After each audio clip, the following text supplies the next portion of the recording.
नमस्कार दोस्तों, स्वागत है मार्केट सफ़र में। दोस्तों, शेयर मार्केट ही एक ऐसी जगह है जहां लोग लाखों रुपए, लाखों क्या करोड़ों रुपए कमा सकते हैं, वो भी कम समय में। दोस्तों, शेयर मार्केट ही एक ऐसी जगह है जहां लोगों के पास अपॉर्चुनिटी बहुत होती है पैसा कमाने की। शेयर मार्केट में अधिकांश लोग जो होते हैं, जो बड़ा पैसा बनाने की सोचते हैं, वो शेयर मार्केट में एंट्री लेते हैं। लेकिन दोस्तों, कभी कभी क्या होता है, शेयर मार्केट में ज़्यादा पैसे कमाने के चक्कर में, कम समय में पैसे कमाने के चक्कर में कुछ लोग अपनी मूल पूंजी को भी खो बैठते हैं। तो शेयर मार्केट एक ऐसी जगह है जहां हमें सावधानी से चलने की ज़रूरत होती है और बड़े धैर्य के साथ चलने की ज़रूरत होती है। दोस्तों, इसमें आपको कुछ दो चेहरे नज़र आ रहे हैं। ये दो चेहरे ऐसे हैं जो शेयर मार्केट के बेताज बादशाह कह सकते हैं। दोस्तों, ऊपर का जो ये चेहरा दिख रहा है आपको, वो है वॉरेन बफेट। और वॉरेन बफेट को यदि शेयर मार्केट में कोई भी एंट्री लेता है तो वॉरेन बफेट को तो हर शख्स जानता है। वॉरेन बफेट जो पूरे वर्ल्ड के जो शेयर मार्केट है उसका बेताज बादशाह कह सकते हैं। और इंडियन शेयर मार्केट के बेताज बादशाह राकेश झुनझुनवाला जो नीचे दिख रहे हैं आपको, ये जो दो शख्स हैं इनसे हम काफ़ी कुछ सीख सकते हैं। ये जो दो शख्स हैं, इन्होंने शेयर मार्केट में किस प्रकार की तकनीक अपनाई होगी और किस प्रकार से ये शेयर मार्केट के बेताज बादशाह बने हैं, आप इस वीडियो में पूरा देख सकते हो। और इस वीडियो को आप अंत तक देखना और जरा भी स्किप ना करें। इस वीडियो में आपको वो सारी तकनीक आपको देखने को मिलेगी जो इन दोनों ने अपनाई है, क्योंकि बहुत ही स्टडी करके मैं इस वीडियो के माध्यम से वो तकनीक लेके आया हूँ जो तकनीक इन दोनों ने अपनाई है। और अधिकांश जो सफल ट्रेडर या सफल इन्वेस्टर होते हैं, उन्होंने ये सारी तकनीकें अपनाई है जो मैं इस वीडियो के माध्यम से लाया हूँ। और आप इस वीडियो को पूरा देखना, जरा भी स्किप ना करें। इस चैनल पर नए हैं तो आप प्लीज़ सब्सक्राइब कर दीजिए और बेल आइकन पर क्लिक कर दीजिए ताकि और भी कई इंटरेस्टिंग वीडियो आपके पास तुरंत पहुंच जाएंगे। आप इस वीडियो को अंत तक देखना। चलिए बढ़ते हैं इस वीडियो की तरफ। दोस्तों, ज़्यादा समय नहीं लेते हुए मैं बारी बारी से ऐसी टेक्निक बताने जा रहा हूँ जो शेयर मार्केट में नए हैं, जो 1 साल हो चुका है, 2 साल हो चुका है, उनके लिए काफ़ी फायदेमंद साबित होने वाली है। तो फटाफट इस वीडियो में देख लेते हैं। सबसे पहली बात तो ये है कि आप अगर इस शेयर मार्केट में नए हैं तो आपको इंट्राडे के बारे में नहीं सोचना चाहिए। इंट्राडे एक ऐसी चीज है जिसमें माहिर से माहिर खिलाड़ी होता है, जो भी 10 में से 6 प्रेडिक्शन उसके गलत ही जाते हैं, 4 सही जाने पर वो थोड़ा सा अच्छा पैसा कमा लेता है। और यही बात हर ट्रेडर के साथ होती ही है। और दूसरी बात यह है कि इंट्राडे में 99% लोग ऐसे होते हैं जिनको हमेशा ही लॉस खाना पड़ता है और 1% लोग उन 99% लोगों का पैसा लेके चले जाते हैं।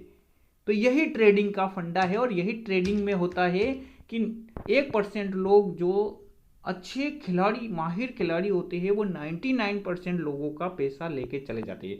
और इंट्राडे में हमको एक सावधानी और रखनी पड़ती है कि हमें कुछ ऐसे लोगों से बच के रहना पड़ता है जिनको आप ऑपरेटर कह सकते हो। ऑपरेटर लोग ऐसे होते हैं जो शेयर को इस तरह से घुमा देते हैं कि जिसमें हम आशा करते हैं कि आज वो शेयर अप ट्रेंड में होगा या आज वो शेयर डाउन ट्रेंड में होगा, कहाँ से कहाँ लेके चले जाते हैं और हमारा सारा पैसा उड़ा के लेके चले जाते हैं। तो दोस्तों, इंट्राडे में ये सभी कुछ होता है। हम प्रेडिक्शन क्या करते हैं और हो क्या जाता है, तो इस प्रकार से हमको सावधानी यही रखनी चाहिए कि इंट्राडे, हम नए हैं तो इंट्राडे नहीं करें। और अगर आपको करना ही है और पूरी तरह से आपको प्रेडिक्शन हर तरह से आपका सही बैठ रहा है, चाहे आपने चार्ट एनालिसिस कर दिया हो या फिर आपने अच्छी तरह से सोच समझ कर आपने अगर प्रेडिक्शन पूरा कर दिया है, तभी आप उसमें ट्रेड लेवे, अन्यथा ना लेवे। तो सबसे पहली बात यह है कि आप अगर इस मार्केट में नए हो तो आपको इंट्राडे नहीं करना चाहिए। दूसरी बात यह है, यदि आप इस मार्केट में अगर पैसा धीरे धीरे कमाना चाहते हो वास्तव में कमाना चाहते हो, बिना लॉस के कमाना चाहते हो, तो आपको निफ्टी 50 के कुछ स्टॉक्स चुन लेने चाहिए। निफ्टी 50 के कुछ स्टॉक्स चुन लेने चाहिए, और वो भी टॉप 10 जो स्टॉक्स है, उन स्टॉक्स में धीरे धीरे आपको एसआईपी करनी चाहिए या फिर धीरे धीरे इन्वेस्ट चालू कर देना चाहिए। तो टॉप 10 स्टॉक्स कौन कौन से हैं, कुछ स्टॉक्स के बारे में मैं इस वीडियो के माध्यम से मैं बताना चाहूँगा।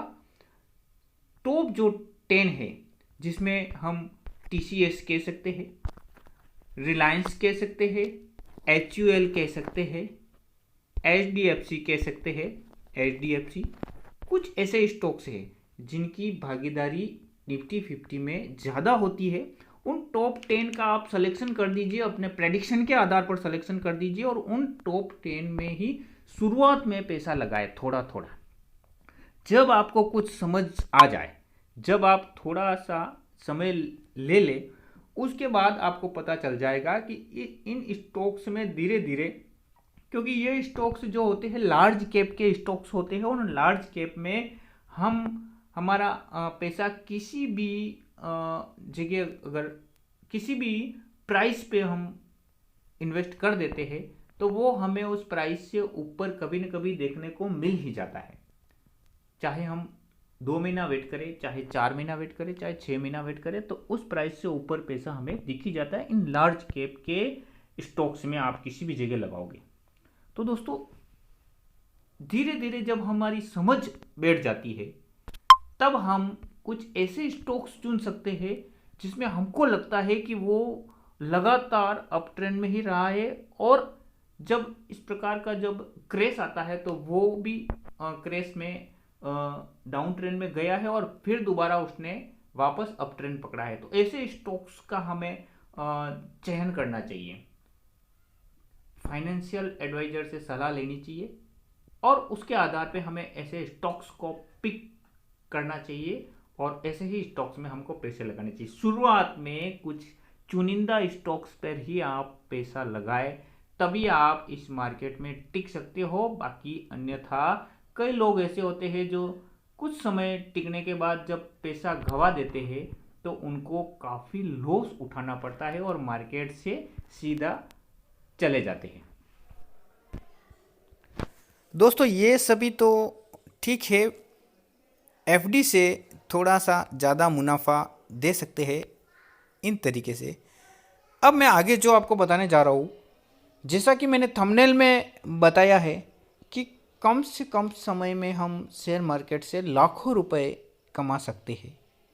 तो कम समय में भी लाखों रुपए किस तरीके से कमाएं, कुछ तरीका है जो मैं आपको अब बताने जा रहा हूँ।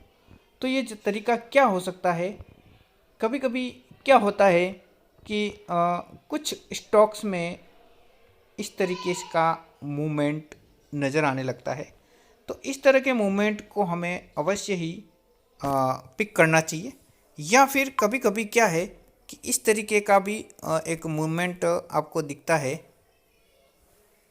इस तरीके का, तो यहाँ से भी हम अच्छा खासा मुनाफा कमा सकते हैं। इस तरीके का जब ट्रेंड होता है, तो हम यहाँ से या थोड़ा सा ऊपर जब स्टॉक जाने का होता है, तब हम यहाँ से पिक कर सकते हैं। और यहाँ जब हमको दिखता है कि थोड़ा सा ये नीचे की तरफ रुख किया हुआ है, यहाँ हम बेच सकते हैं।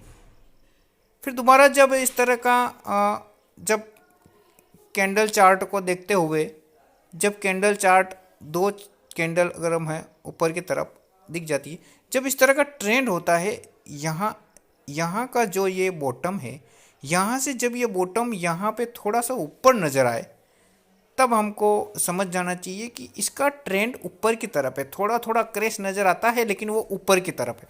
फिर जब अगला बॉटम जो होगा वो इस बॉटम से थोड़ा सा ऊपर की तरफ होगा, तो इसका मतलब हमको हम श्योर हो जाएंगे कि अब इसका ट्रेंड जो है वो ऊपर की तरफ है। तो यहाँ हमें समझ जाना चाहिए कि ये वापस ऊपर जाएगा, तो यहाँ से हमको वापस पिक कर देना चाहिए। और इस तरह से यदि उसका ट्रेंड ऊपर ही जा रहा है, तो हमें इन्वेस्टमेंट लॉन्ग टाइम तक कर देना चाहिए क्योंकि उसका ट्रेंड ऊपर की तरफ है।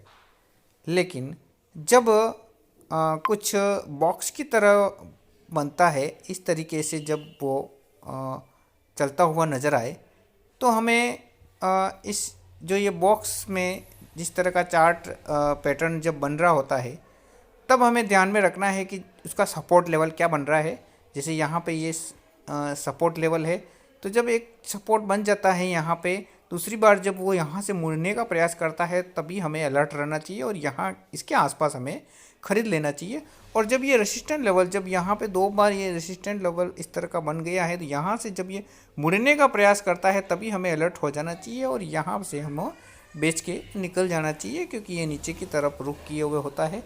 इस तरह का जब अलग अलग चार्ट पैटर्न बनते हैं तब हमें ये ध्यान में रखना चाहिए। अब कुछ चार्ट पैटर्न जो मैं शॉर्ट तरीके से आपको बताना जा रहा हूँ, कुछ चार्ट जैसे कैंडल चार्ट बनता है। कैंडल चार्ट में जब इस तरह का, जैसे ये इस तरह की जब ये कैंडल बनती है, इसका मतलब जैसे, और ये है जो ग्रीन कैंडल बनती है, इस तरह की कैंडल जब यहाँ इस तरह की ग्रीन बनती है, तब अवश्य ही अगली कैंडल जब इस तरह की ऊपर की तरफ जाती हुई नज़र आती है और अगली कैंडल जब इस तरह से ऊपर की तरफ जाती हुई अवश्य ही नज़र आएगी। क्योंकि यहाँ इस तरह की जो कैंडल बनती है ना, तो इसका मतलब यहाँ से इसने क्या किया है कि नीचे से जो ऊपर की तरफ जो ये गया है, बाइंग मतलब बड़ी है इसमें और सेलिंग कम हुई है। इसका मतलब ये अब ऊपर की तरफ, जब ये इस तरह से यू आता हुआ नीचे की तरफ आता है और यहाँ पे जब ये इस तरह की जो ये कैंडल बनती है, तब अवश्य ही ये टर्न लेगा प्राइस, तो ये ऊपर की तरफ ये जाएगा। कुछ कैंडल स्टिक्स ऐसी होती है, कैंडल को हमें अच्छी तरह से ये समझना चाहिए। आगे आने वाले वीडियो में मैं ये इस तरह की कैंडल, अलग अलग तरह की जो कैंडल है उसका भी मैं वीडियो बनाऊंगा और आपको अच्छी तरीके से ये बताऊंगा कि किस तरह से प्राइस टर्न ले रहा होता है, तब हमें किस तरह से हम अलर्ट रह के बाइंग कर सकते हैं और अलर्ट रह के हम सेल भी कर सकते हैं। तो इस तरह से जब हमें ये नॉलेज हो जाता है तब हम अच्छा खासा मुनाफा कम से कम समय में भी कमा सकते हैं, लाखों रुपए कमा सकते हैं। ये जो लेवल आता है, इस जगह जब हम अच्छी बाइंग करके हम और अच्छा मुनाफा कमा सकते हैं। ज़्यादा से ज़्यादा जब हम खरीदेंगे तो ज़्यादा से ज़्यादा मुनाफा मिलेगा अवश्य ही। तो इस तरह से अच्छे अच्छे जो ट्रेडर इन्वेस्टमेंट करते हैं, जो लाखों रुपए, करोड़ों रुपए जो मतलब क्षमता रखते हैं, और वो जब इन्वेस्ट करते हैं इतना, तो लाखों करोड़ों रुपए भी इस तरह से कमा लेते हैं कम समय में। तो इस तरह के नॉलेज का हमें आवश्यकता पड़ती है। लंबे समय में हमें तजुर्बा हो जाता है, अनुभव हो जाता है काफ़ी समय में, तो हम अच्छा खासा मुनाफा कमा सकते हैं। लेकिन हमें शेयर मार्केट में सावधानी से कदम रखना चाहिए, फूक फूक कर कदम रखना चाहिए। अंधे होके, आंख बंद करके हम अगर इस तरह से मतलब जल्दबाजी में ट्रेडिंग करने लग जाएंगे तो अच्छा खासा लॉस हमें उठाना पड़ सकता है। तो दोस्तों, ये वीडियो बहुत ही पसंद आया होगा आपको।